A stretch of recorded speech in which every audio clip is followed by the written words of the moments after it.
डर एक एहसास में आपका स्वागत है। इस चैनल पर आपको सुनने को मिलती हैं डरावनी और सच्ची भूतिया कहानियाँ। अगर आपको ऐसी ही वीडियोस देखना पसंद है तो हमारे इस चैनल को सब्सक्राइब करना ना भूलें। तो अब बढ़ते हैं आज की कहानी की ओर।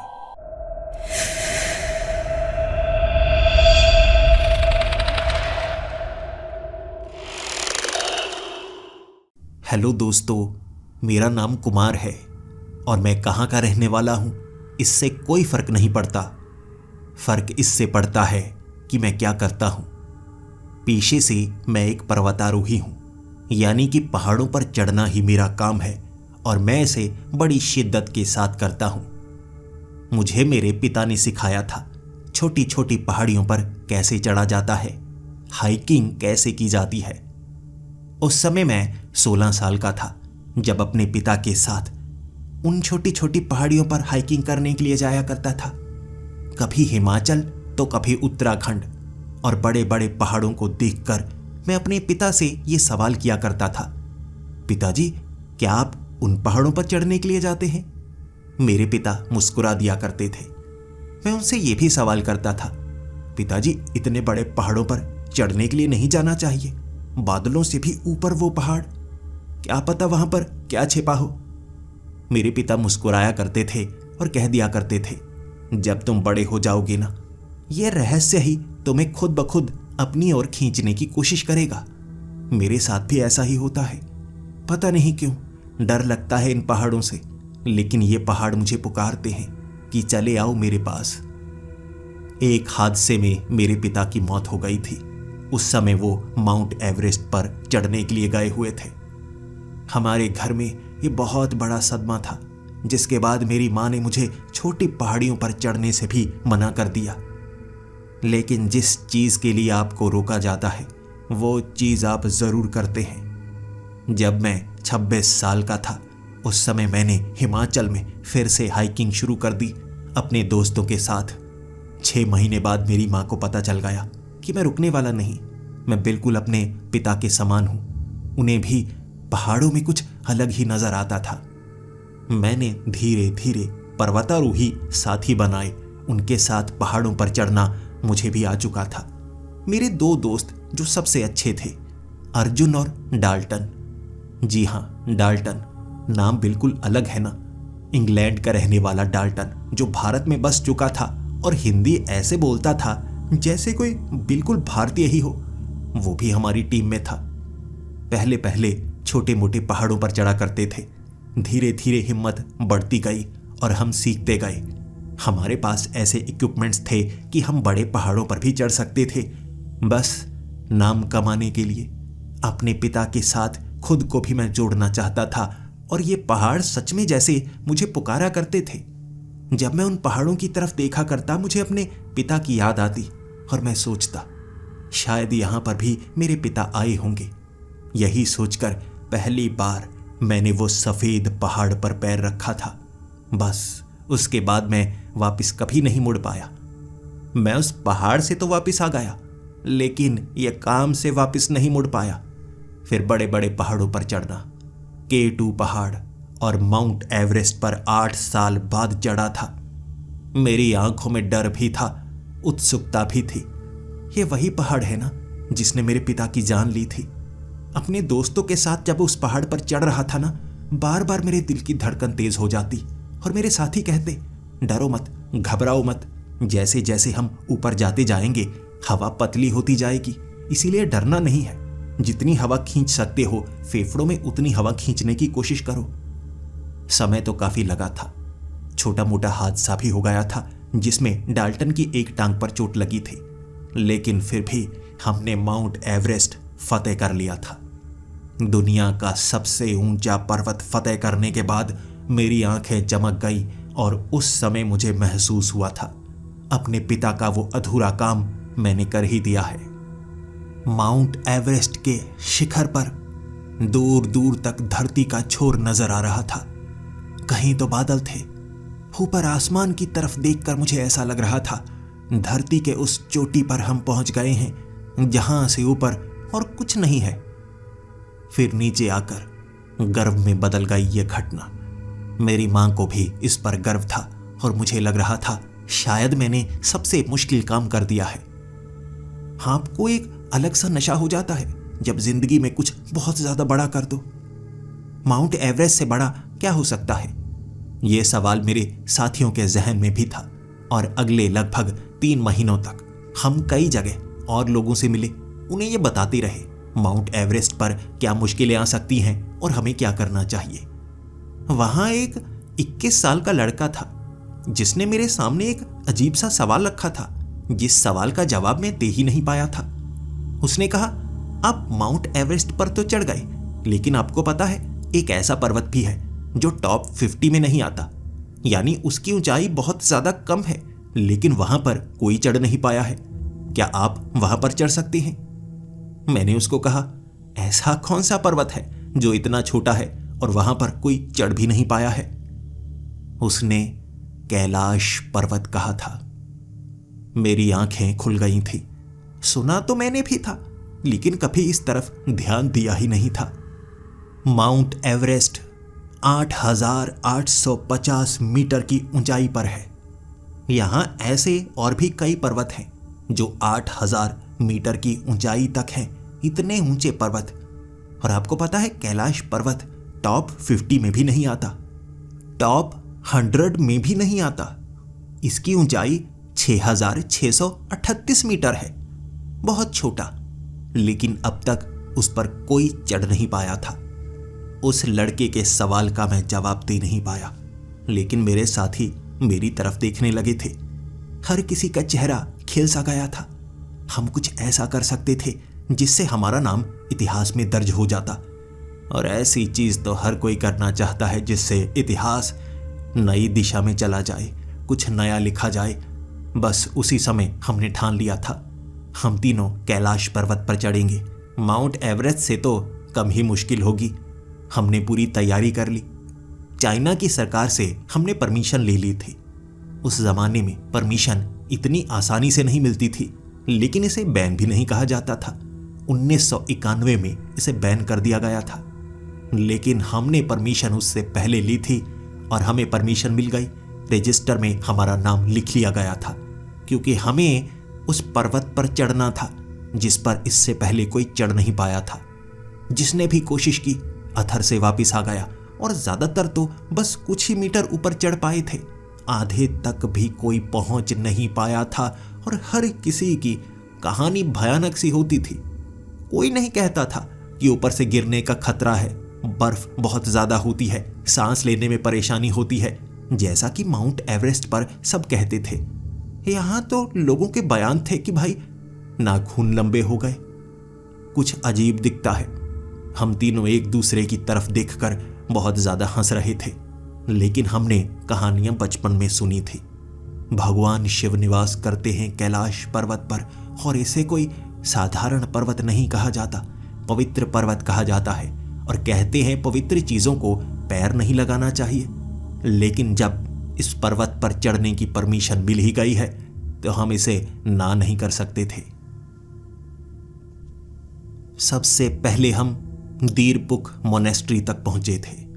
यहां से कैलाश पर्वत को बिल्कुल साफ देखा जा सकता था, और इससे आगे हमें रहने की और कोई जगह मिलने वाली नहीं थी। रात हमने वहीं पर बिताई थी, और सुबह हम वहां से आगे बढ़ने वाले थे। सबसे पहला काम तो उस पर्वत के बिल्कुल करीब पहुंचना है, और हमें ये अंदाजा लगाना है कि जिस तरफ से हम चढ़ना चाहते हैं वहां तक पहुंचने में कितनी मुश्किल होगी। जैसे ही हम सुबह के वक्त उस मोनेस्ट्री से चलना शुरू कर देते हैं, हमें नहीं पता था वो पर्वत दिखने में बेहद करीब लग रहा है, लेकिन धीरे धीरे समय लगता गया। पहली बार हुआ था कि हम कैलकुलेशन सही कर ही नहीं पाए थे। दोपहर तक हमने उस पर्वत को बिल्कुल नीचे से छू लिया था, और यहां से पर्वत की पहली चोटी से हमने चढ़ाई शुरू कर दी, और मन में मैंने भगवान शिव का नाम लिया। आप जिस पर विश्वास करते हैं, एक बार मुश्किल काम को करने से पहले उसका नाम तो बनता ही है। फिर चढ़ाई शुरू कर दी हमने। जैसे जैसे वो पत्थरों के ऊपर हम पैर रख रहे थे, वो पत्थर भुरभुरे से थे, बार बार खिसक रहे थे। शायद यही मुश्किल होगी जो कोई इस पर चढ़ना पसंद नहीं करता। लेकिन वो भुरभुरे पत्थरों के ऊपर सख्त पत्थर आने लगे जिस पर पैर रखने में जरा भी परेशानी नहीं हो रही थी। लेकिन ये भले ही कहने में कैलाश पर्वत का हिस्सा था, लेकिन हम एक पठार पर चढ़ रहे थे जहां से घूमकर हम उस पर्वत के दूसरे हिस्से में पहुंचते और असली चढ़ाई वहां से शुरू होती। वो पठार के एक छोर तक पहुंचने में समय हमें ज्यादा लग गया।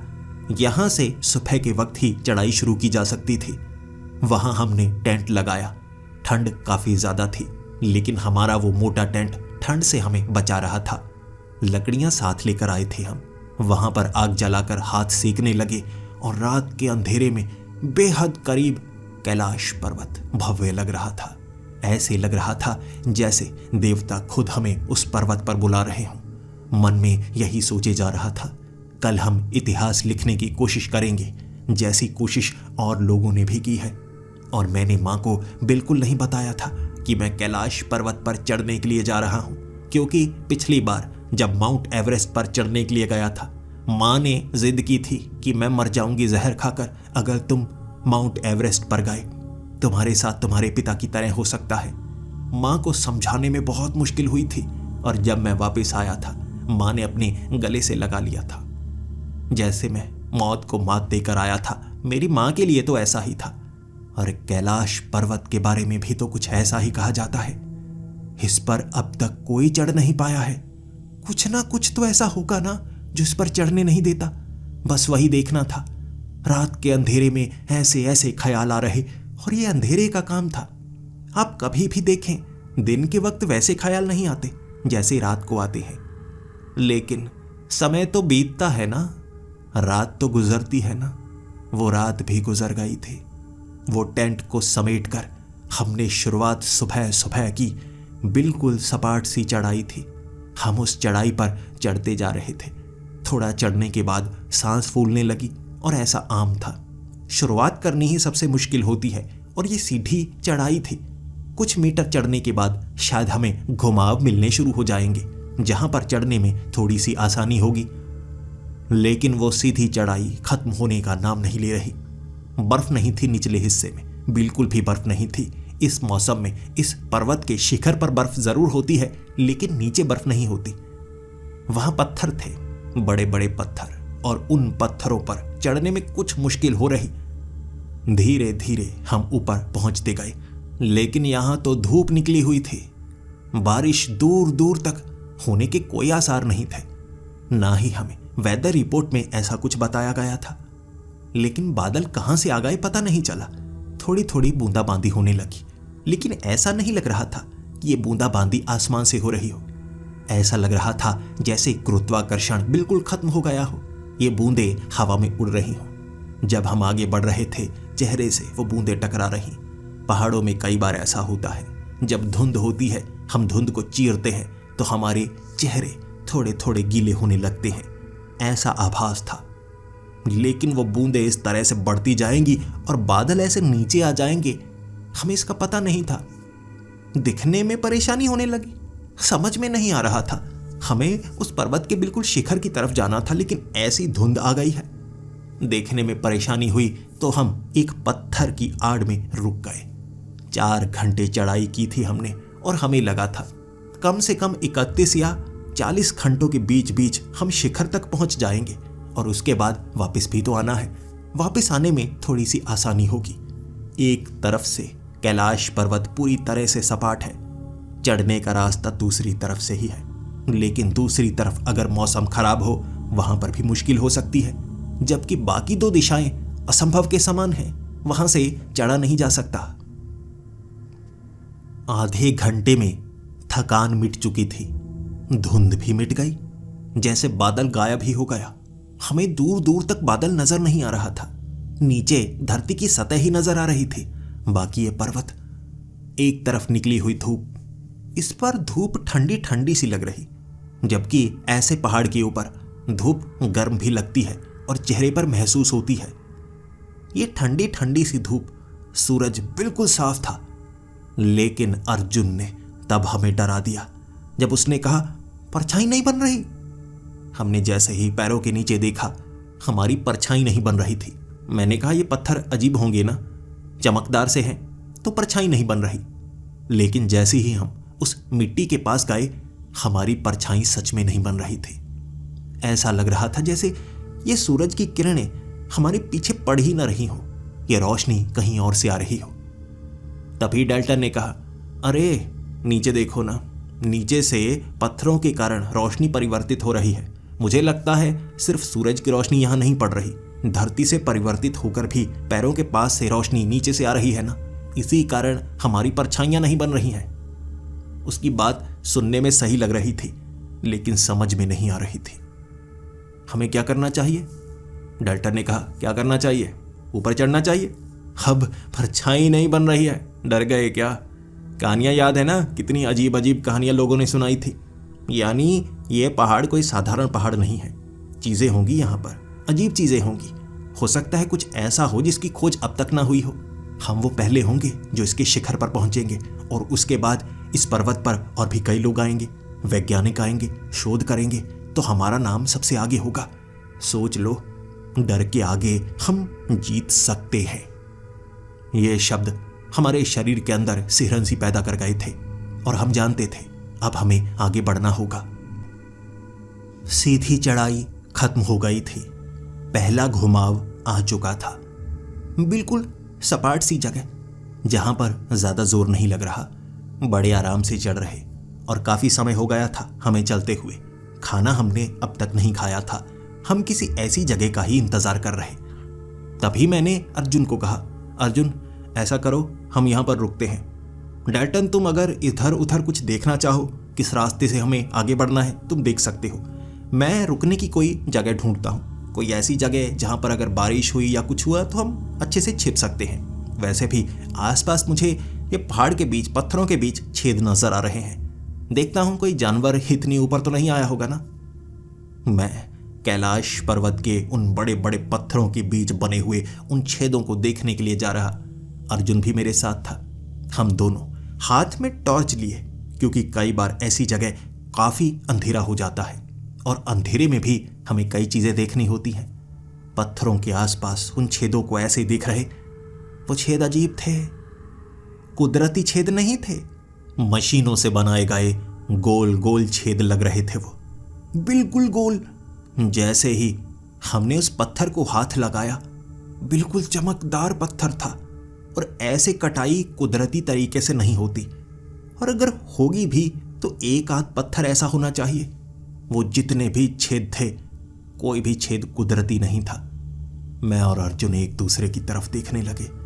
हमारे पास इस सवाल का जवाब नहीं था, यहां ऐसे पत्थर कैसे हो सकते हैं जिन्हें जैसे मशीनों से काटा गया हो। फिर अर्जुन ने कहा, मुझे लगता है आगे हमें बहुत कुछ देखने को मिलेगा। मुझे ऐसा क्यों लग रहा है कि इस पर्वत पर लोग चढ़ चुके हैं। ये साफ साफ निशानी है, लेकिन बताया नहीं जाता। भाई, चीन की सरकार के बारे में हमने बहुत कुछ सुना है, ये बहुत कांड करती है। मुझे लगता है इस पर्वत के ऊपर भी कुछ ना कुछ होता जरूर था, लेकिन देखते हैं आगे कुछ अलग देखने को मिलेगा।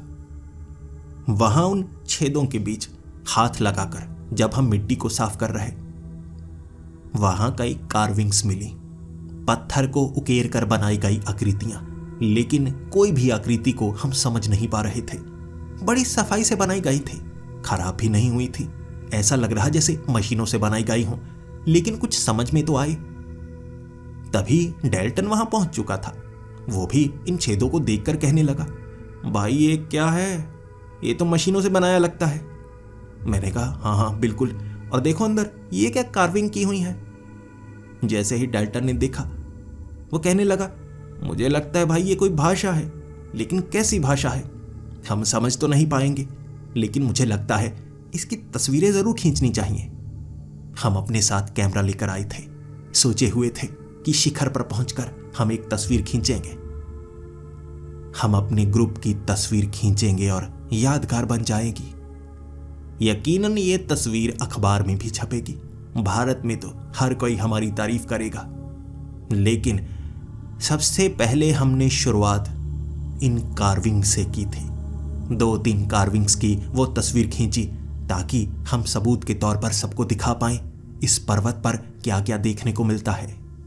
उन कार्विंग्स के बिल्कुल नीचे संस्कृत में भी कुछ लिखा हुआ, और अर्जुन को संस्कृत आती थी। जैसे ही हमने उस मिट्टी को साफ किया, वहां साफ साफ ये लिखा हुआ था, ये देवताओं की धरती है, इंसान यहां कदम नहीं रख सकते, बिल्कुल साफ शब्दों में। और तब हम वहां पर की गई उन कार्विंग्स को साफ करते गए। वहां हमने महसूस किया कई भाषाएं लिखी हुई थी। सारे के सारे शब्द वो अलग अलग भाषाओं के थे, और कुछ भाषाएं तो ऐसी जो चित्रों से बनाई गई थी। मैंने ऐसी भाषा के बारे में कभी नहीं सुना था, और डेल्टन इसमें माहिर था।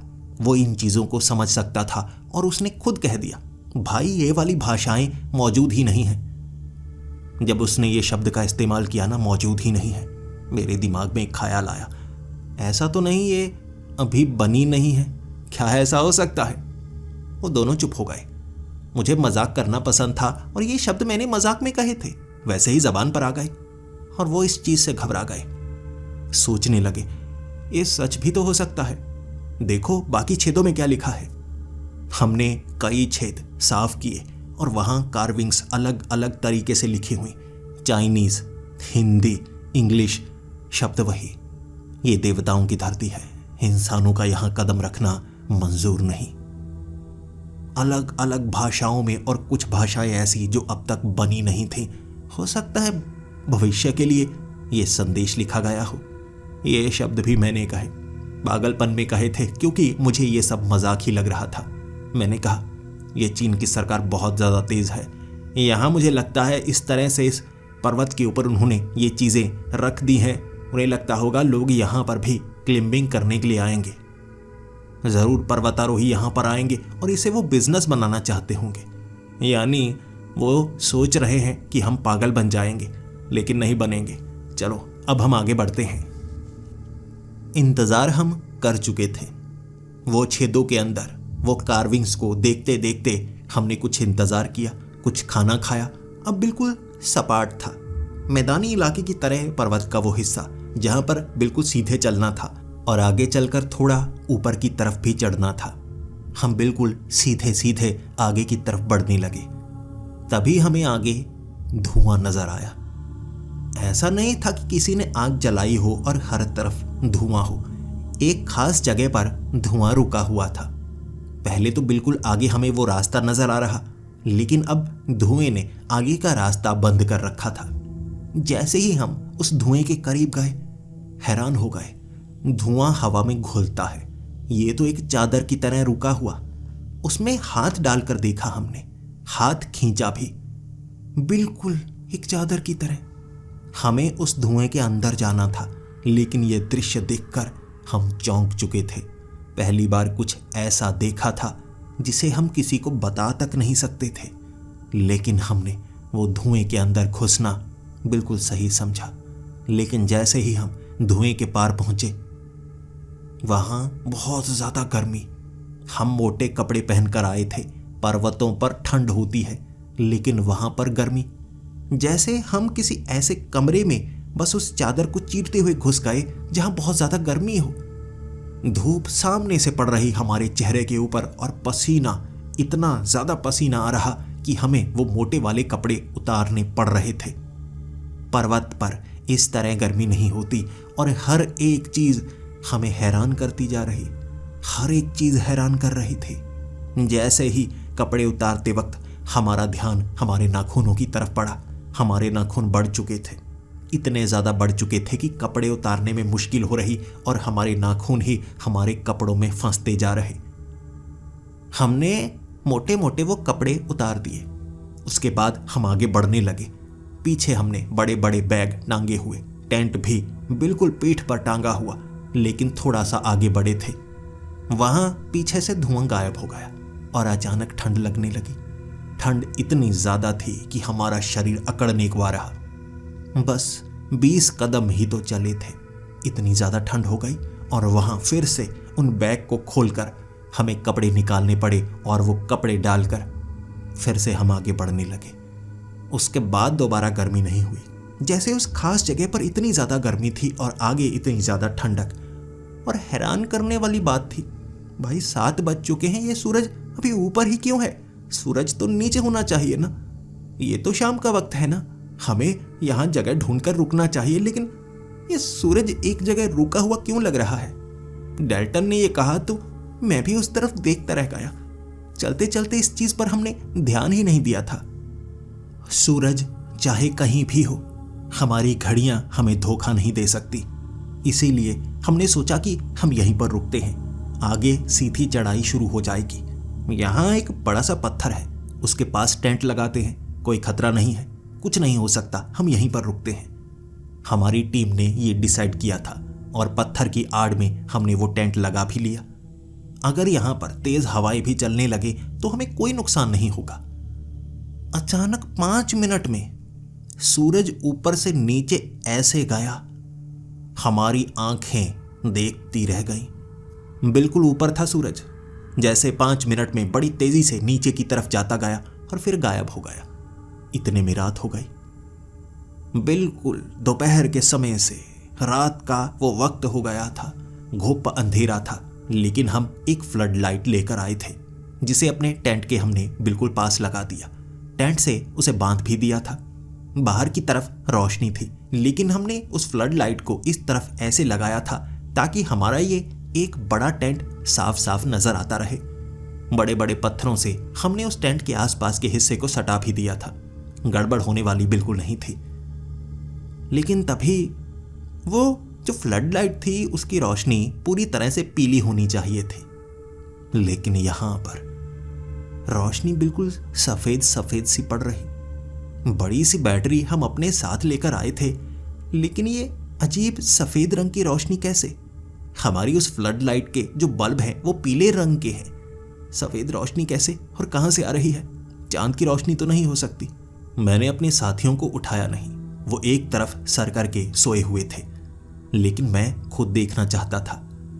टेंट से मैं बाहर निकला और मुझे सामने बहुत ज्यादा बादल नजर आ रहे और बादलों के बीच चमकदार सफेद रोशनी, और मुझे वहां सोने से बना हुआ एक मंदिर नजर आया।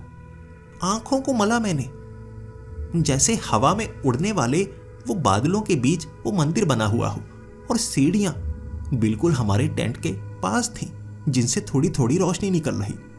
हमारे वाली वो फ्लड लाइट जैसे बंद हो चुकी थी, लेकिन ये सीढ़ियों से रोशनी निकल रही, और सामने वो बहुत ज्यादा रोशनी। मैं धार्मिक नहीं हूं, लेकिन ये दृश्य देखने में बड़ा अजीब लग रहा था।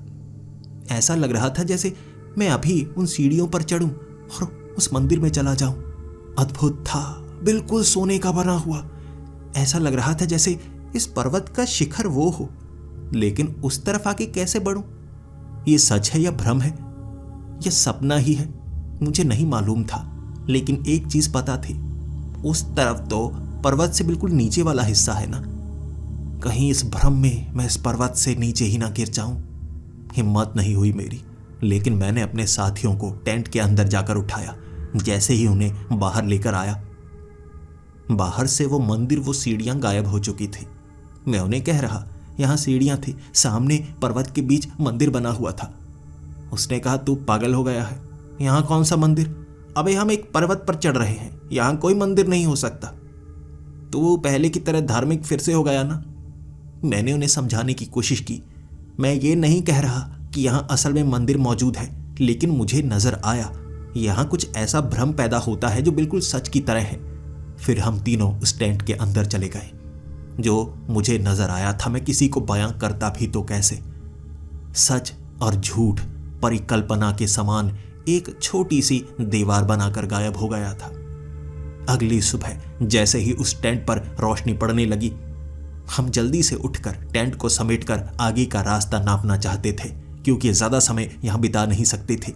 पहला दिन कैसे निकल गया कुछ पता ही नहीं चला। ऐसा लग रहा था जैसे हमने समय को बर्बाद किया हो। लेकिन सूरज की पहली किरणें जैसे टेंट पर पड़ी, हमारे अंदर जोश भर गया। टेंट को समेटकर हम आगे बढ़ने लगे, और तब कुछ ऐसा हमें अपनी आंखों से नजर आया जिस पर हम यकीन करते भी तो कैसे। हम उस पर्वत के निचले हिस्से पर थे, अभी ऊपर तक पहुंचे नहीं थे, और यहां बर्फबारी शुरू हो गई।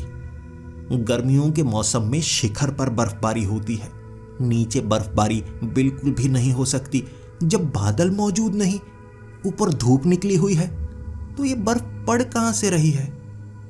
ये ऐसे दृश्य जो हमारी आंखों के सामने एक दिन पहले से नजर आने शुरू हो गए थे, उसने डराना शुरू कर दिया था। आगे बड़ी तेजी से बढ़ने लगे, क्योंकि बर्फबारी में आगे बढ़ना मुश्किल होता है और हमारे नाखून इतने बड़े हो चुके थे कि अगर हम उन्हें ना काटते तो हमारे हाथ हमारी पैंट में नहीं पड़ पा रहे थे। इतनी तेजी से पैरों के और हाथों के नाखून कैसे बढ़ रहे हैं, इसका जवाब हमारे पास नहीं था। लेकिन ये दृश्य जो इस पर्वत पर नजर आ रहे हैं वो और भी हैरान करने वाले। हमें आगे एक सुरंग नजर आई, ईंटों की सुरंग बिल्कुल सामने, और उन ईंटों की सुरंग के बीच से रोशनी, जैसे इससे बाहर निकलने का कोई रास्ता हो। जब इतनी ज्यादा भारी बर्फबारी हो रही हो तो सामने कुछ ऐसा नजर आ जाए तो आप खुश होंगे ना, लेकिन हमें वो खुशी महसूस नहीं हो रही। ऐसी जगह पर ऐसी चीज होनी नहीं चाहिए। पत्थरों की बनी हुई कोई गुफा होती तो हम खुश होते, ये तो ईंटों की बनी हुई एक सुरंग थी।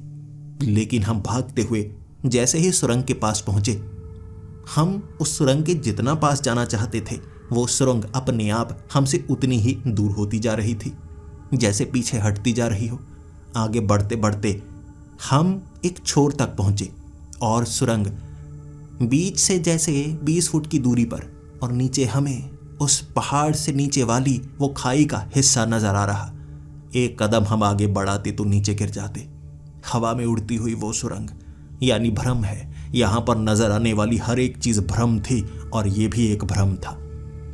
हो सकता है ये जो बर्फबारी हो रही है ये भी भ्रम हो। जैसे ही डेल्टन ने ये शब्द मेरे कानों में डाले, मैंने कहा बिल्कुल, ये चीजें हैं जो लोगों को इस पर्वत पर चढ़ने से रोकती हैं।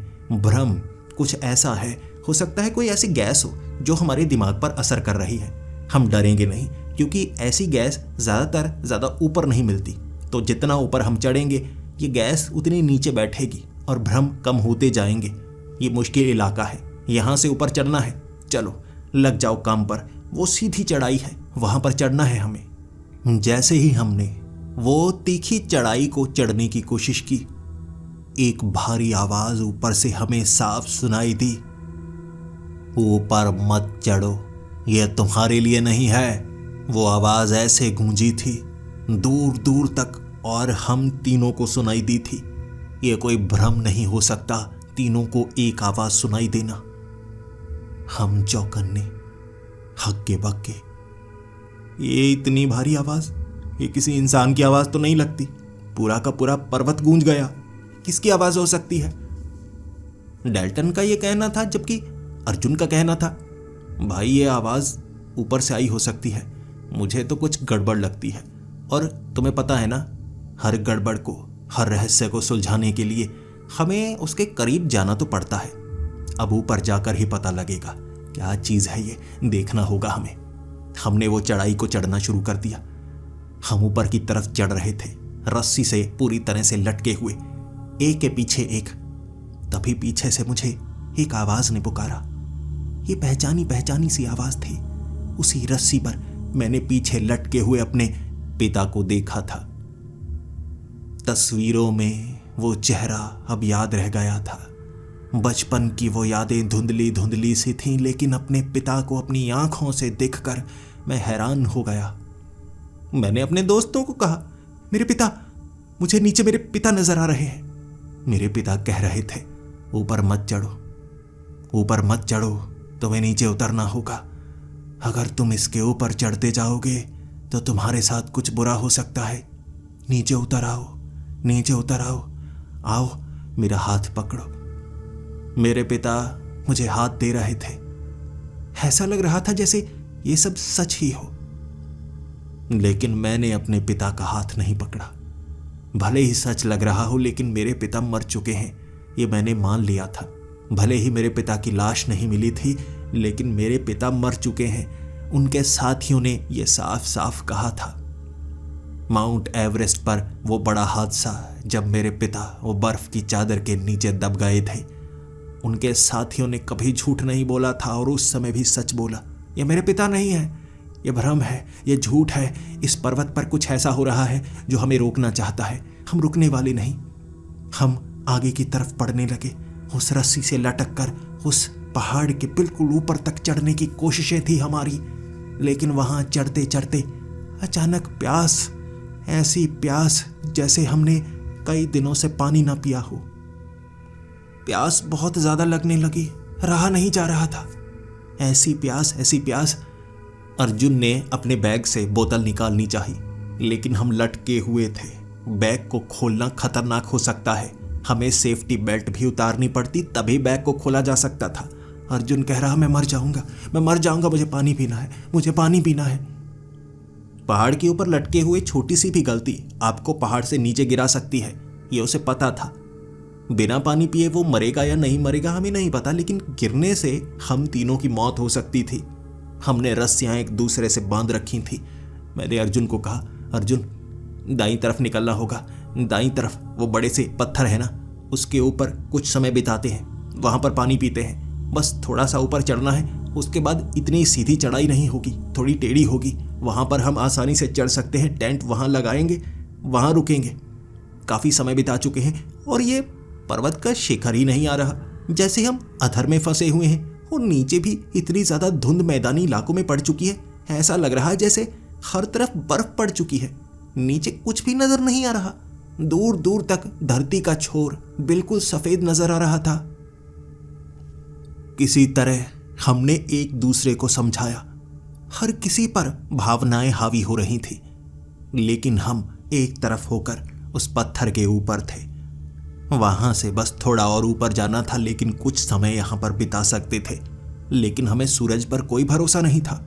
सूरज इतने समय से बिल्कुल एक जगह पर ठहरा हुआ। जानते थे हम, यहां ऐसा भ्रम पैदा होता है जो आंखों को चुंधिया देता है। सूरज कब ढल जाए हमें पता नहीं लगेगा, लेकिन उस पत्थर पर हमें खुद को संभालना था। मैंने अपने बैग से पानी की बोतलें निकाली। उस पानी को पीकर हमें ऐसा लग रहा जैसे पेट भी भर चुका है। कुछ समय वहीं पर बिताया हमने, और उसके बाद हमारे पैर जमीन के अंदर धंसे हुए पाए गए। बैठे हुए थे हम, पैर हमारे बिल्कुल सन्न हो चुके। जैसे ही हम उठे, हम तीनों के पैर जमीन के अंदर थे, पत्थर में, जिसे ना तो खरोंचा जा सकता था ना तोड़ा जा सकता था, जैसे हमें कैद कर लिया गया हो।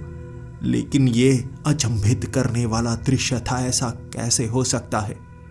मैंने अपने पैर को बड़े जोर से उठाने की कोशिश की। मेरा पैर पत्थर से बाहर आ गया, ये एक भ्रम की तरह। लेकिन मेरे साथी ऐसा नहीं कर पा रहे। मैंने उन्हें कहा, वो पत्थर को तोड़ने में लगे हुए, वो सोच रहे थे यहां वो कैद हो जाएंगे। लेकिन मैंने उन्हें समझाया, ये भ्रम है, तुम्हें भ्रम से बाहर निकलना होगा। जब तुम अपने पैरों को जोर से खींचोगे, मान लोगे ये पत्थर है, ये भ्रम है, पैर निकल आएंगे जैसे ये बस पानी हो। कुछ समय मेरी बात पर यकीन करने के बाद उन्होंने आंखें बंद करके ये किया, और उनसे ये हो गया। अब उस पत्थर पर ज्यादा समय रुक नहीं सकते थे हम। उस चढ़ाई को भी हमने पूरा किया। उसके बाद हम एक सपाट सी जगह पर थे, जहां से अब चढ़ाई ज्यादा मुश्किल होने वाली नहीं थी। आगे हमें शिखर नजर आ रहा था। कुछ घंटे और हम शिखर तक पहुंच सकते थे। सांस लेने में थोड़ी थोड़ी परेशानी होने लगी थी। अब हमें रुक रुक कर आगे बढ़ना होगा। हम ज्यादा सांस चढ़ने का इंतजार नहीं करेंगे, क्योंकि यहां पर ऑक्सीजन का लेवल बहुत कम होगा। लेकिन वहां अजीब अजीब दृश्य जो हमारी आंखों के सामने घूम रहे, ऐसा लग रहा जैसे नींद हावी हो रही हो। समय रात का नहीं हुआ था, लेकिन नींद हावी होती जा रही थी, आंखें बंद होने को हो रही थी। तभी हमें बादलों के बीच से उड़ते हुए पंछी नजर आने लगे। पंछियों ने उस पर्वत के हिस्से को घेर लिया था। काले रंग के कौवे थे, भूरे रंग की चिड़ियां, हरे रंग के तोते, रंग बिरंगे वो पंछी उस पर्वत को घेरे हुए थे। और जब उस पर्वत पर वो बैठते, जैसे ही उस पर्वत को एक भी पंछी छूता, वो एक आकार में आ जाता। क्या थे वो? बिल्कुल ही इंसानों जैसे लगने वाले पंछी, बड़े आकार में, इंसानों की तरह, दो पैर, दो बाजू, लेकिन उनका जो सर था उसका आकार ही एक रंग में ढला हुआ, पंछी के समान था। एक एक करके वो भीड़ बना के हमें कह रहे, इससे आगे मत जाओ, इंसान इससे आगे नहीं जा सकते, इंसान इससे आगे नहीं जा सकते।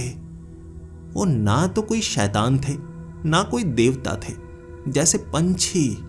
वो पंछी हमें रोकना चाहते थे बिना छुए, सिर्फ चेतावनी देकर। लेकिन एक रास्ता उन्होंने भी छोड़ा हुआ था सामने, वो मिट्टी से बना हुआ रास्ता, बिल्कुल सपाट रास्ता था जिस पर चलते चलते हम आगे बढ़ सकते थे।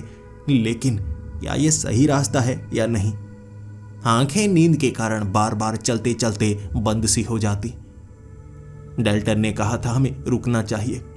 मैंने कहा अपने आसपास देखो, ये क्या चीजें हैं, ये सच हैं या बस हमें नजर ही आ रही हैं? लेकिन यहां रुकना क्या सुरक्षित हो सकता है? जवाब ना में मिला था। जैसे जैसे हम पैर आगे बढ़ाते जाते, आसपास के वो जो पंछी वाले इंसान थे वो राख की तरह गायब होते जाते।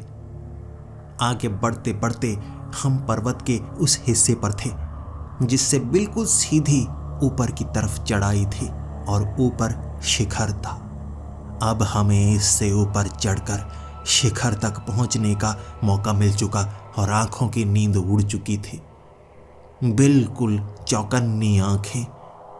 और फिर हमें नजर आई कई सड़कें, कई रास्ते, साफ साफ।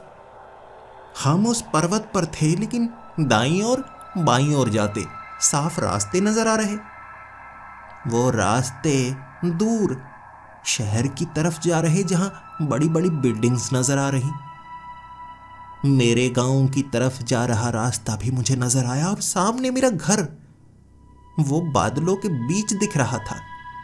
ऐसे कई रास्ते जो मेरे साथियों के घर की तरफ जाते और कुछ ऐसे दृश्य भी हमें आंखों के सामने नजर आ रहे। वो रास्तों के आगे थे वो घटनाएं घट चुकी, पुराने दृश्य।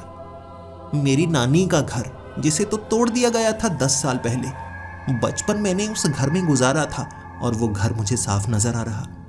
वहीं पर छत पर खेलता हुआ लाल कपड़ों में वो बच्चा, ये मैं ही तो हुआ करता था। वो दृश्य भी मुझे मेरी आंखों के सामने नजर आ रहा। मेरे साथी भी भटकने लगे थे और पता नहीं क्यों इतिहास हमें पकड़ने की कोशिश करता है, चाहे सपनों में सही चाहे जिंदगी में। जब भी हम उदास होते हैं इतिहास हमें पकड़ने की कोशिश करता है। यहाँ भी ऐसा लग रहा था जैसे इतिहास, वो घटनाएं हमें पकड़ने की कोशिश कर रही हैं, पाँव में बेड़ियां डालने की कोशिश कर रही हैं, खींच रही हैं, बुला रही हैं। शब्दों का इस्तेमाल कोई नहीं कर रहा लेकिन फिर भी कोई पुकार रहा है, ऐसा महसूस होता जा रहा था मुझे। लेकिन फिर भी खुद को संभालते हुए, लेकिन हमने वहां खुद को संभालते हुए, रोकते हुए एक तरफ बढ़ने का इरादा बना लिया था। हम जैसे ही उस पर्वत के आखिरी हिस्से पर पैर रखने वाले थे, उस हिस्से पर एक छेद हुआ। वो छेद के अंदर हमें तारे नजर आ रहे थे, ग्रह नजर आ रहे थे। ऐसा लग रहा था जैसे अंतरिक्ष का कोई छेद पर्वत के उस हिस्से में खुल गया हो और एक भारी आवाज जिसका कंपन हमें पैरों पर नजर आया था। पूरा का पूरा पर्वत हिला था, जैसे गले के हिलने पर कंपन होता है उस तरह का कंपन हमें पांवों पर नजर आया था। महसूस हुआ था जैसे पर्वत बोला हो, तुम्हें आगे बढ़ने के लिए इस रास्ते से ही आगे निकलना होगा। कष्ट भी होंगे लेकिन इंसान इसे पार नहीं कर सकते। दृढ़ निश्चय तुम्हें मौत के करीब ही लेकर जाएगा। आसपास से आ रही ढेर सारी आवाजें, वो ऐसी आवाजें थी जो इंसानी नहीं थी लेकिन शब्द भरे हुए थे। उनमें गूंज रही वो आवाजें कुछ कमतर जरूर नजर आ रही थी लेकिन वो पर्वत की आवाज जो भारी थी उनके समान नहीं थी। हम तीनों ने एक दूसरे की तरफ देखा था। ऐसा लग रहा था जो सामने है उसे प्रदर्शित किया नहीं जा सकता, किसी के सामने बताया नहीं जा सकता। क्या निश्चय करके हमें आगे बढ़ना होगा। सोच से भर गए थे हमारे मस्तिष्क लेकिन जवाब हमें आगे बढ़ने पर ही मिल सकता था। क्या हमें पीछे मुड़ जाना चाहिए? मुझे अपनी आंखों के सामने मां का चेहरा नजर आया था। मेरे पिता भी एक पर्वत पर पहुंचकर वापस नहीं आ पाए थे। मेरी मां इंतजार कर रही होगी। क्या मुझे आगे बढ़ना चाहिए या नहीं? लेकिन मेरे साथी मौत से नहीं डरते थे और ना ही मैं डरता था। मुझे पता है जब मेरी आंखों के सामने मौत आएगी तो मुझे मेरे पिता की याद आएगी।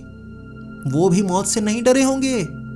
जब वो बर्फ की चादर के बीच दफन हो रहे होंगे, एक बार के लिए उन्होंने यही सोचा होगा, यही मेरी नियति है। मैं पर्वतों में ही जीना सीखा हूं और यही मेरे पिता ने मुझे सिखाया था। पर्वतों में ही जीना हमारी जिंदगी है। सबसे पहला पैर मैंने आगे बढ़ाया था।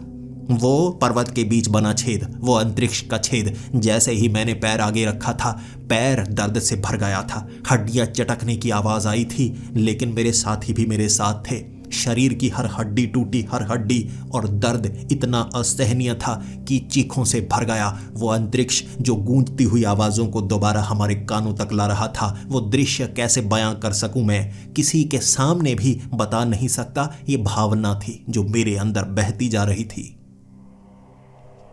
हवा में उड़ते हुए 3 शरीर, दर्द से भरा हुआ मेरा भी शरीर, और ऐसा ही मेरे साथियों के साथ भी हुआ था। तैर रहे थे हम, और वो शिखर था पर्वत का। अंतरिक्ष में ऐसा लग रहा जैसे ये अंतरिक्ष का बड़ा भाग वो पर्वत ही हो जिसके शिखर तक आगे बढ़ना होगा। नोचा जा रहा था हमें, सफेद रोशनी नोच रही। उसके बाद वो तरल पानी जो इतना गर्म था कि शरीर उबल रहा था, दर्द हो रहा था, लेकिन हम आगे बढ़ पा रहे थे। जैसे हवा में, अंतरिक्ष में पैर रख रहे, कुछ नहीं था। हवा में हम पैर रखते जा रहे। उसके बाद मैंने खुद को रोका। मैंने उस आवाज को सुना जो कह रही थी, अगर तुम यहां से चुनना चाहते हो तो चुन सकते हो।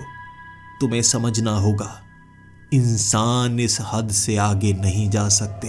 इंसान उस शिखर तक नहीं पहुंच सकते। इंसानों को ऐसे बनाया ही नहीं गया। वो शब्द इस दर्द के साथ जुड़कर मुझे रोकने पर मजबूर कर रहे। डेल्टन ने भी कहा था, मैं हार मानता हूं, मुझसे सहा नहीं जाता, मैं आगे नहीं बढ़ना चाहता, मुझे माफ कर दो। मेरी जबान से भी ये शब्द निकले, लेकिन अर्जुन कठोर था, हठ रखता था। ऐसा हठ किया था शिखर तक पहुंचने का।